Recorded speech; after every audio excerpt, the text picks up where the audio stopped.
আমি আপনাদেরকে একজন সফল ব্যক্তি সম্পর্কে বলতেছি। জুলাইবিস রাদিয়াল্লাহু আনহু ছিলেন কালো মানুষ। কেমন? একটু কালো, খুব উচ্চ বংশের না, ঠিক আছে, খুব উচ্চ বংশের না, খুব সুদর্শন না, খুব লম্বা না, খাটো টাইপের মানুষ, একটু বেটে টাইপের মানুষ। টাকা পয়সা একদমই নাই, একদমই টাকা পয়সা নাই, বংশমর্যাদা এইসব দিক থেকে তাকে আন্ডার স্টিমেট করা হয় আর কি। এমনকি ফিজিক্যাল স্ট্রাকচারও তারা আমাদের অনেকের মধ্যে সুদর্শন। তার অবস্থা কেমন? নবী সাল্লাল্লাহু আলাইহি ওয়াসাল্লামের সাহাবীরা অন্য হাদিস থেকে বলেছেন যে নবী সাল্লাল্লাহু আলাইহি ওয়াসাল্লাম মসজিদে যেতেন, মদিনায় মসজিদ নববীতে যেতেন, রাস্তার পাশে তিনি পড়ে থাকতেন। ধরেন আমরা মসজিদে হেঁটে আসতেছি, রাস্তার পাশে একজন বসে আছেন, গায়ের জামা কাপড় খুব একটা উন্নত না, ছেঁড়া, তাসবিহ নিয়ে জিকির করতেছেন। আপনি কি খুব ফোকাস করবেন তার দিকে? করবেন না কিন্তু। তো মানুষ তার দিকে ফোকাস করে না খুব একটা, যাওয়া আসা করে, সে পড়ে থাকে। কেউ খাবার দিলে খায়, না দিলে খায় না। এইভাবেই তার দিন যাচ্ছে। কোথাকার ঘটনা এটা? মদিনায়, মানে হিজরতের পরের ঘটনা। সাহাবীর নাম জুলাইবিস রাদিয়াল্লাহু আনহু। খুব উচ্চ বংশের না, অর্থবিত্ত নাই। বারবার বলছি, আমি রিপিট করতেছি কেন? বিকজ এটা আপনাদের সাথে অনেক অনেক মানে সাইকোলজিক্যালি মিলবে বিষয়টা অনেকের সাথে, এবং এটা আমাদের খুব ভালো করে জানাও দরকার আছে। তো একদিন নবী সাল্লাল্লাহু আলাইহি ওয়াসাল্লাম তাকে বললেন যাওয়ার সময়, হে জুলাইবিস, তুমি কি বিয়ে করবা? প্রশ্নটা কি? খুব মজার আলোচনা না এটা আমাদের কাছে, অনেকের কাছেই। হে জুলাইবিস, তুমি কি বিয়ে করবা না? প্রশ্নটা এরকম ছিল, হে জুলাইবিস, তুমি কি বিয়ে করবা না? উনি তো আকাশ থেকে পড়লেন, ইয়া রাসূলুল্লাহ, আমাকে কে বিয়ে করবে? আমার না আছে চেহারা সুরত, না আছে আমার বংশমর্যাদা, না অর্থবিত্ত, আমি কিভাবে বিয়ে করবো? কে মেয়ে দিবে আমাকে? কে আমাকে মেয়ে দিবে? তো ওদিন নবী সাল্লাল্লাহু আলাইহি ওয়াসাল্লাম চলে গেলেন, কিছু বললেন না। পরের দিন আবার বললেন, ইয়া জুলাইবিস, আলা তাতাজাওয়াজ, তুমি কি বিয়ে করবা না? একই উত্তর, ইয়া রাসূলুল্লাহ, আপনি গতকালকে এক কথা বললেন, আবার বলতেছেন বিয়ে করবেন, আমাকে কে বিয়ে করবে?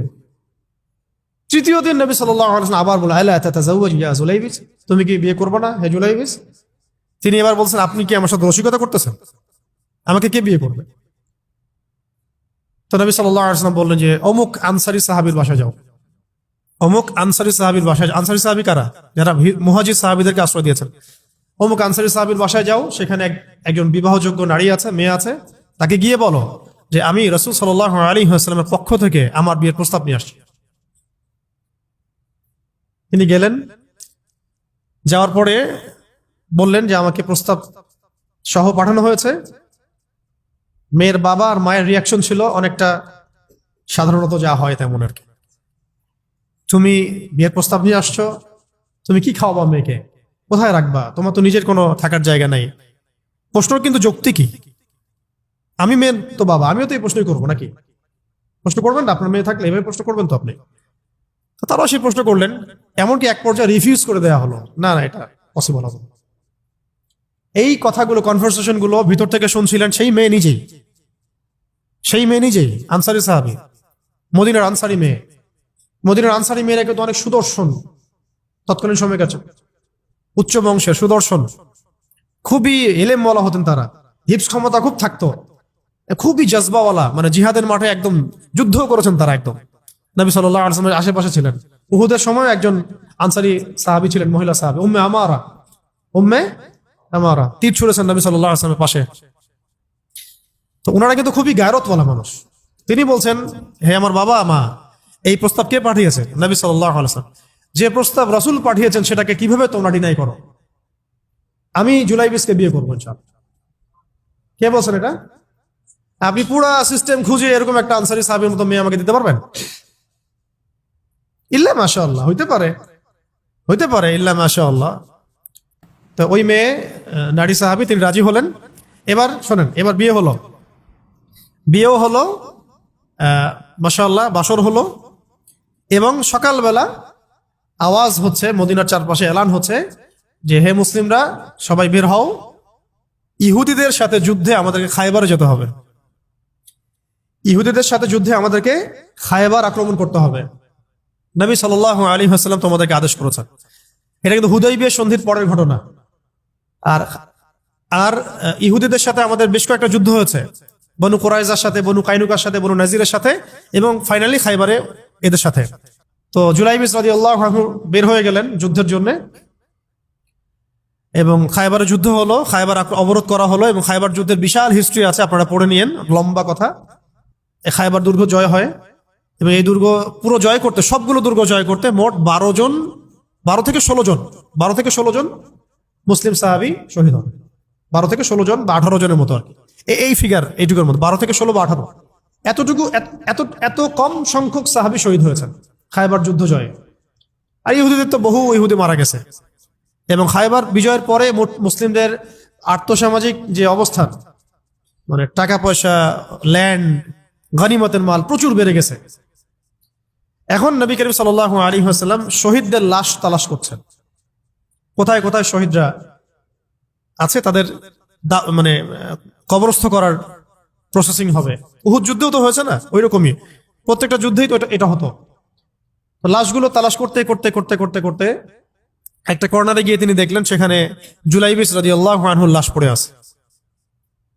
কার?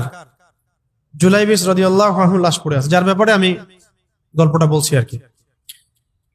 এবং তার গায়ে অসংখ্য তরবারের দাগ, ক্ষতবিক্ষত অবস্থা, এবং তার আশেপাশে মোট 1 2 3 4 5 6 7 8 9 জন ইহুদির লাশ পড়ে আছে।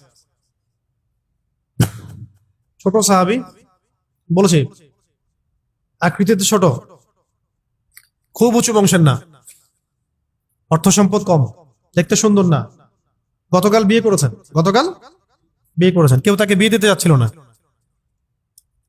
তার এক পাশে কয়জন ইহুদির লাশ, তার পাশে মোট 9 জন ইহুদির লাশ পড়ে আছে, মাঝখানে তার লাশ ক্ষতবিক্ষত অবস্থায়।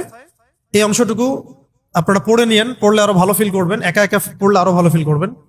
নবী সাল্লাল্লাহু আলাইহি ওয়াসাল্লাম নিজে তার কাছে গেলেন, হাদিসের মধ্যে আসছে, সিরাতের কিতাবের মধ্যে আসছে, নবী সাল্লাল্লাহু আলাইহি ওয়াসাল্লাম নিজে তার কাছে গেলেন, যাওয়ার পরে তার যে মাথা, সেই মাথার পাশে নবী সাল্লাল্লাহু আলাইহি ওয়াসাল্লাম বসলেন। বসার পরে নিজের হাতে জুলাইবিস রাদিয়াল্লাহু আনহুর চেহারা থেকে এরকম করে ধুলাবালিগুলো সরানো, নবী সাল্লাল্লাহু আলাইহি ওয়াসাল্লাম তার গা থেকে রক্তগুলো আমাদের নবী সাল্লাল্লাহু আলাইহি ওয়াসাল্লাম মুছলেন, আদর করলেন, চুলগুলো ঝাড়লেন। দৃশ্যটা চিন্তা করেন, তার চুলগুলো তিনি ঝাড়তেছেন, চেহারা থেকে রক্তগুলো মুছতেছেন। কে? নবী সাল্লাল্লাহু আলাইহি ওয়াসাল্লাম তার চেহারা ধুলাবালিগুলো মুছতেছেন। নিজের এই পায়ের মধ্যে, উরুর মধ্যে তার মাথাটাকে নিয়ে এসে রাখলেন নবী সাল্লাল্লাহু আলাইহি ওয়াসাল্লাম। রাখার পরে এইভাবে আদর করতেছেন। আর এরপর উপরের দিকে তাকালেন, তার জন্য তো দোয়া করলেন, উপরের দিকে তাকালেন, তাকে চোখ নামায় নিলেন। সাহাবা একরাম তো আশেপাশে আছেন অনেকেই, বললেন যে ইয়া রাসূলুল্লাহ, আপনি এমনটা কেন করলেন, চোখ নামায় নিলেন কেন? তখন তিনি বললেন যে আমি দেখলাম যে জান্নাতের হুরদের মধ্যে অসংখ্য হুর ছুটে আসতেছে, কে জুলাইবিসকে আগে বরণ করবে তার জন্য। তিনি নিজে কাঁদলেন, জুলাইবিসের জন্য নিজে কাঁদলেন, নিজের হাতে তাকে এইভাবে উঠালেন। তিনি ছোট মানুষ ছিলেন। এরপর 2 হাত দিয়ে তাকে উঠালেন, উঠায় নিজের হাতে তাকে দাফন করলেন। দাফন করার পর তিনি বললেন, ইয়া জুলাইবিস, হে জুলাইবিস, আনতা মিন্নি ওয়া আনা মিনক, তুমি আমার অংশ, আমি তোমার। হে জুলাইবিস, তুমি আমার, আমি তোমার। হে জুলাইবিস, তুমি আমার, আমি তোমার। এই কথাটা বললেন কে? নবী সাল্লাল্লাহু আলাইহি ওয়াসাল্লাম। এখন আপনাদেরকে আমি সাফল্যের মানদণ্ড কিভাবে বুঝাবো? এর বাইরে কোনো ভাষা নেই আমার কাছে। সাফল্য বলতে কি বুঝান? এই সিস্টেম সাফল্য বলতে কি বুঝায়? এই ওয়ার্ল্ড অর্ডারটা সাফল্য বলতে কি বুঝায়? এই বস্তুবাদী জগৎটা আমাদেরকে সাফল্য বলতে আসলে কি বুঝায়? সাফল্য বলতে বুঝাচ্ছে ইমান। সাফল্য হলো ইমান, বিশুদ্ধ আকীদা, বিশুদ্ধ আমল, আল্লাহর আনুগত্য, রাসূলের আনুগত্য, দুনিয়ার জীবনে মুসাফিরের মতো থাকা, যতটুকু প্রয়োজন ততটুকু সন্তুষ্ট থাকা, একজন নেককার স্ত্রী, সুসন্তান সন্ততি, আদর্শ একটা পরিবার, হালাল একটা রিজিক, বাস। ইসলামের জন্য দাওয়াত, তাবলীগ, মেহনত, দিন প্রতিষ্ঠার চেষ্টা, প্রয়োজনীয় জিহাদ, প্রয়োজনীয় শাহাদাত। আর কি আছে সাফল্য বলতে? এরকম সাহাবী একজন নয়, কিন্তু এক একজন সাহাবী সম্পর্কে এক একটা করে কথা বলা যাবে। হানজালা রাদিয়াল্লাহু আনহুর নাম শুনছেন? হানজালা রাদিয়াল্লাহু আনহু, তিনিও বিয়ে করেছেন একদিন, তার পরের দিন সকালে উহুদের যুদ্ধে গিয়েছেন। 70টা আঘাত সহ্য করেছেন, বলা হচ্ছে কিতাবের মধ্যে 70-80টা আঘাত তার দেহে ছিল। শহীদ হয়েছেন। উহুদ যুদ্ধে যখন সাহাবীদেরকে দাফন করা হচ্ছে, তখন তিনি নবী সাল্লাল্লাহু আলাইহি ওয়াসাল্লাম দেখলেন হানজালা রাদিয়াল্লাহু আনহুর লাশটা ভেসে আছে, বাতাসে ভেসে আছে, এবং লাশ থেকে পানি ঝরতেছে। সাহাবীরা জিজ্ঞাসা করলেন, ইয়া রাসূলুল্লাহ, এটা কেমন, এটা কিভাবে হচ্ছে? তখন নবীজি বললেন যে হানজালা গত রাতে বিয়ে করেছে, গোসল করার সময় পায় নাই, সে সকালবেলা চলে আসে যুদ্ধের মাঠে, ফেরেশতারা তাকে গোসল দিচ্ছেন, এটার পানি পড়ছে, আমরা দেখতে পাচ্ছি। সাফল্যের সংজ্ঞা আসলে কি? তো আল্লাহ পাক আমাদেরকে আসলে দুনিয়ার হাকিকত বোঝার তৌফিক দান করেন। কিছু কিছু আইডিওলজি আছে যেটা আপনার ভিতর চলে আসলে বাকি সব ঠিক হয়ে যাবে।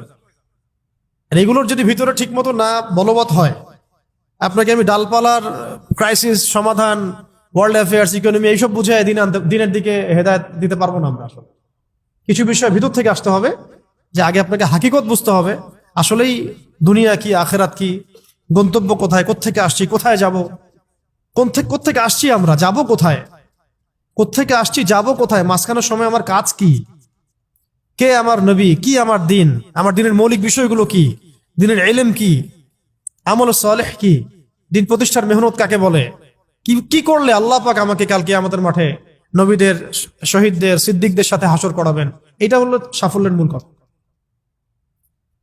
এর মানে এই না যে দুনিয়াতে আমরা কিছুই করব না, ব্যবসা করব না, আমরা চাকরি বাকরি করব না, আমরা মানে মুআমালাত মুআশারাত করব না, বিষয়টা তো এমন নয়। কিন্তু কথা হচ্ছে আমাদের মূল উদ্দেশ্যটা কি হবে। স্ত্রী সন্তান তো আমাদেরও আছে, কেন আপনি তাদের ভরণ পোষণ দিবেন, কেন তাদেরকে আপনি বড় করবেন সুন্দর করে? বিকজ তারা আপনার জন্য রিজিকের অংশ, তারা আপনার জারিয়া, তাদের উপর আপনার হক আছে, আমার উপর তাদের হক আছে।